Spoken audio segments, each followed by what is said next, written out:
ታሪካችን የሚጀምረው በከተማዋ ሰማይ ላይ በነፃነት በሚንሳፈፍ ፓራሹት ነው። በዚህ ከተማ ውስጥ ሶዋን የተባለች ንቁ የ8 ዓመት ሕፃን ልጅ ትኖራለች። ሶዋን ከእድሜዋ በላይ በጣም ብልህ ናት።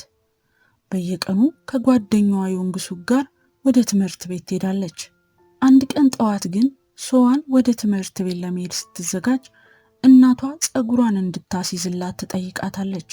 እናቷ ግን በቤት ውስጥ ስራና በውጪ ስራዋ በጣም ተወጥራ ስለነበር ሶዋንን ለመርዳት ጊዜ አልነበራትም። አባቷ ይህንን ተመልክቶ እሱ ራሱ ፀጉሯን ያያይዝላታል። ከዛም ወደ ትምህርት ቤት ለመሄድ ትነሳለች። ሶዋን ልትወጣ ስትል ዝናብ መዝነብ ጀመረ። እናቷ በመኪና ላድርስሽ ብትላትም ሶዋን እናቷ ስራ እንደሚበዛባት ስለምታውቅ በ3 ደቂቃ ውስጥ ትምህርት ቤት እንደምትደርስ ነግራ በዝናብ ውስጥ መሮጥ ጀመረች። እናቷም በዋናው መንገድ እንድትሄድ እሱ ደህንነቱ የተጠበቀ ነው ብላ መከረቻት። ሶዋን ወደ ትምህርት ቤት እየሄደች ሳለ አንድ ሰው ከሩቅ ሆኖ በትኩረት ይከታተላት ነበር።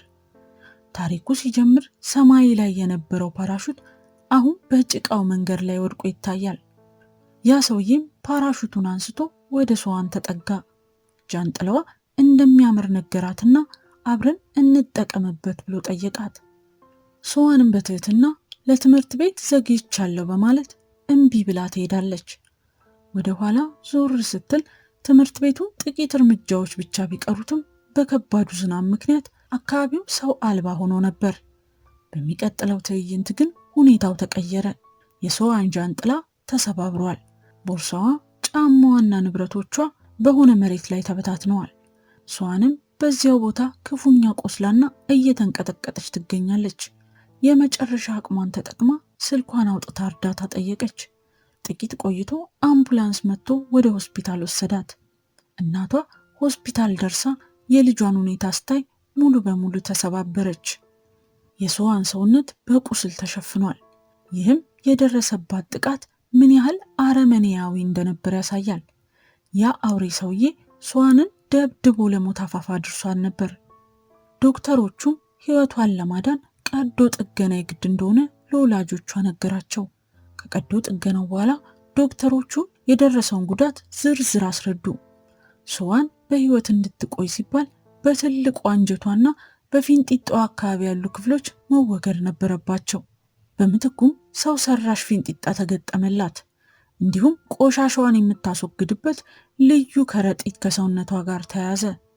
ዶክተሮቹ ሶዋን በቀሪው ሕይወቷ በዚህ ሁኔታ መኖር እንዳለባት ልብ የሚሰብር ዜና ነገሯቸው። ሶዋን ራሷን ስታውቅ አባቷ አጠገቧ ነበር። ከዛም አባቴ ስራ አልሄድክም ወይ ብላ ጠየቀችው። አባቷም ይህን ሲሰማ አጠገቧ ስላልነበር የጥፋተኝነት ስሜት ተሰማው። ሶዋን በደካማው ድምጿ ያጠቃትን ሰውዬ እንዲይዙላት ለአባቷ ነገረችው። ሰውየው ብዙ ኪስ ያለው ሱሪም እንደለበሰ ገለጸች። ካንቀላፋው የሆነውን ሁሉ እረሳዋለሁ በሚል ስጋት መተኛትም አልቻለችም ነበር።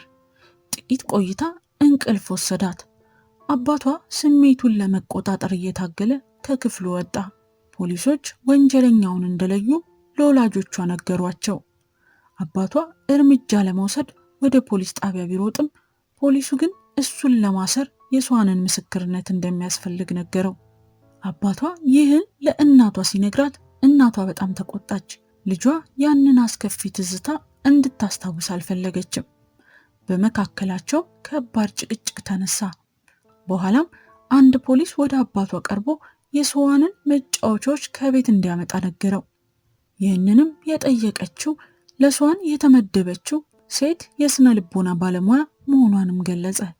አባቷም ወደ ቤት ሄዶ የሶዋን ተወዳጅ መጫወቻ የሆነውን ኮኮሞንግ ይዞ መጣ። ሆስፒታል ውስጥ የስነ ልቦና ባለሙያ ከሶዋን ጋር በመጫወት መተማመንን መፍጠር ጀመረች። ተወዳጅ መጫወቻዎችን ስትሰጣት ሶዋን ፊቷ ላይ ትንሽ ፈገግታ ታየ።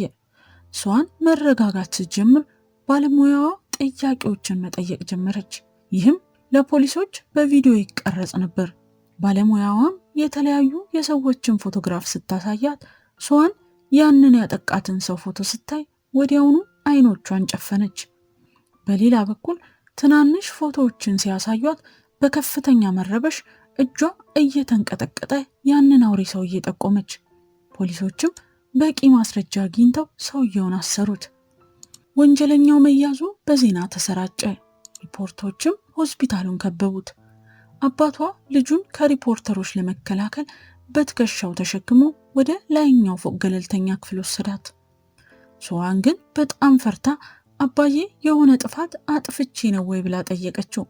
አባቷም ምንም ጥፋት እንደሌለባት ነገራት። በዚህ መሃል ከሰውነቷ ጋር የተያዘው የቆሻሻ ከረጢት በድንገት ፈነዳ። አባቷም ሊቀይርላት ሲሞክር ሶዋን ወንዶችን መፍራት ስለጀመረች ከፍተኛ የመረበሽ ስሜት ገጠማት። አባቷም የደረሰባት ስቃይ ምን ያህል ጥልቅ እንደሆነ ተረድቶ በሐዘን ተንቀጠቀጠ። ምሽት ላይ አባቷ ወደ ክፍሏ ሲገባ ሶዋን ፊቷን በጨርቅ ሸፈነች። አባቷንም መፍራት ጀምራለች። አባቷም ፊቷን መደበቅ እንደሌለባት ነገራት። የሆስፒታል ቢል እየጨመረ ስለመጣ አባቷ በገንዘብ ተቸገረ። ነገር ግን የቅርብ ጓደኛው እንደሚረዳው ቃል ገባለት። ፍርድ ቤት ውስጥ ወንጀለኛው ሰክሬ ነበር፣ ምንም አላስታውስም እያለ ይዋሽ ነበር። ሆኖም ፖሊሶች በልብሱ ላይ የሶዋን ደም እንደተገኘና በጫማው ላይ ያለው አፈርም ከወንጀሉ ቦታ ጋር እንደሚመሳሰል ማስረጃ አቀረቡ። በፍርድ ቤት ውስጥ የነበረው የአባቷ ጓደኛ በሰውየው ውሸት ተናዶ ጫማውን ወረወረበት። እናቷ፣ ጓደኛዋና ነርሷ የካርቱን ልብስ ለብሰው ሶዋንን ሲያስደስቷት አባቷ አያቸው። አባቷም የልብሱን ኪራይ ለመክፈል ሲሄድ ባለቤቱ የቤተሰቡን ሁኔታ ስላወቀ የኮኮሞንግን ልብስ በነፃ ሰጠው። አባቷም ልብሱን ለብሶ ወደ ሶዋን ሲገባ ሶዋን በጣም ደስ አላት። በሚቀጥለው ቀን ባለሙያዋ ሶዋን ወደ ትምህርት ቤት እንድትመለስ ብታበረታታትም ሶዋን ግን ጓደኞቿ ስለ ሁኔታ ያውቃሉ ብላ ስላሰበች መሄድ አልፈለገችም ነበር። እንዲሁም ወላጆቿ በገንዘብ መቸገራቸው የጥፋተኝነት ስሜት እንዲሰማት አድርጓታል። ከሆስፒታል ስትወጣም አባቷ እሷን ላለማስፈራራት ሲል በመኪና ውስጥ መጋረጃ አደረገ። ጥቃት የደረሰባት ቦታ ሲደርሱ ሶዋን ተረበሸች። አባቷም መኪናውን አፍጥኖ አለፈ። ቤት ሲደርሱ ግን በግድግዳው ላይ የጓደኞቿና የማበረታቻ ጽሑፎች አይታ ደስ ተሰኘች።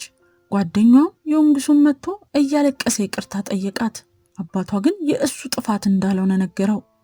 ሶዋን ወደ ትምህርት ቤት ስትመለስ አሁንም ስለ ከረጢቱ ተጨንቃ ነበር።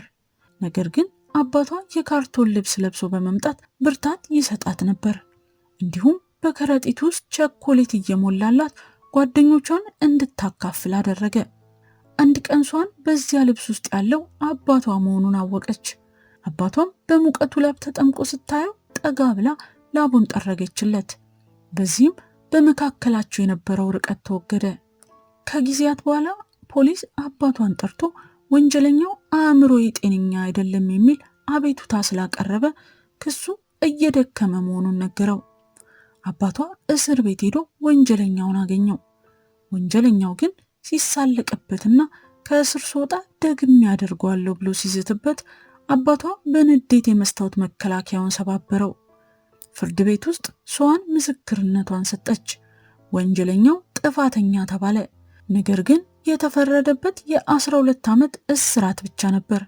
አባቷ ሊገርለው ሲነሳ ሶዋን አባቷን አቅፋው ወደ ቤት እንሂድ ብላ ለመነችው። ከጥቂት ወራት በኋላ እናቷ ወንድ ልጅ ወለደች። ሶዋን በወንድሟ መምጣት ደስተኛ ብትሆንም በውስጧ ግን የአስከፊ ትዝታ አልለቀቃትም። ሆኖም ግን የቤተሰቧ ፍቅርና የወንድሟ መኖር ለወደፊት ህይወቷ አዲስ ተስፋ ሆኗታል። የፊልሙ ታሪክ በአንዳንዶች ላይ የሚደርስና እድሜ ልክ የሚከተል ጥልቅ ቁስልን ያሳያል። የፊልሙም ርዕስ ሆፕ ይባላል። በኮሪያኛ ደግሞ ሶውን ተብሎ ይጠራል። እንደ ኤሮፓያን አቆጣጠር በ2013 የወጣ የደቡብ ኮሪያ ፊልም ሲሆን እውነተኛ ታሪክን መነሻ አድርጎ የተሰራ በጣም ልብ የሚነካ ፊልም ነው። አብራችሁን ስለቆያችሁ እናመሰግናለን። ቻናላችንን ላይክ፣ ሼር፣ ሰብስክራይብ በማድረግ ቤተሰብ ይሁኑን።